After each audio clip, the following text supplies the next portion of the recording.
नबी करीम अलैहिस्सलाम नमाज पढ़ा रहे थे। जोर की नमाज थी, असर की नमाज थी। सही मुस्लिम में मौजूद है। हजरत अबू हुरैरा फरमाते हैं नमाज पढ़ाते पढ़ाते नबी पाक ने कदम आगे किया। नमाज पढ़ाते पढ़ाते कदम आगे किया और यूं हाथ उठाया, फिर वापस कर लिया। अब नमाज पढ़ के ना तो सलाम फेरा तो सहाबा अर्ज करने लगे, या रसूल अल्लाह सल्लल्लाहु अलैहि वसल्लम, वो नमाज में पैर भी आगे किया तो हाथ भी उठाया, तो वजह क्या थी? अब पहला सवाल तो यह है कि आप लोग नमाज पढ़ रहे थे या हुजूर को देख रहे थे? तो सहाबा तो पहले ही बताते हैं कि भाई हम तो पहली साफ में नमाज इसलिए पढ़ते थे कि नमाज भी होती रहती थी और चुपके चुपके महबूब की दीद भी होती रहती थी। हुजूर से पूछा, या रसूल अल्लाह, वो नमाज पढ़ते पढ़ते कदम आगे बढ़ाया आपने तो फिर पीछे कर लिया, क्या था? और हाथ उठाया तो फिर आपने नीचे कर लिया। तो नबी करीम फरमाने लगे, नमाज पढ़ाते पढ़ाते जब मैंने कहा ना समी अल्लाहु लिमन हमीदा, अचानक मेरी नजर उठी तो जन्नत में चली गई।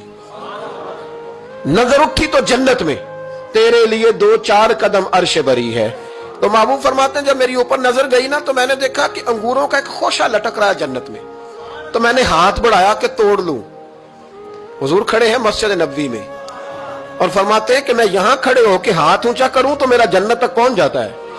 फरमाया मेरा इरादा हुआ कि वो खोशा जन्नत का तोड़ लूं और जरा मैंने पैर आगे बढ़ाया ही था तो मेरे दिल में ख्याल आया कि जन्नत राज है तो राज ही रहनी चाहिए, ये राज खोल गया तो मजा नहीं आएगा।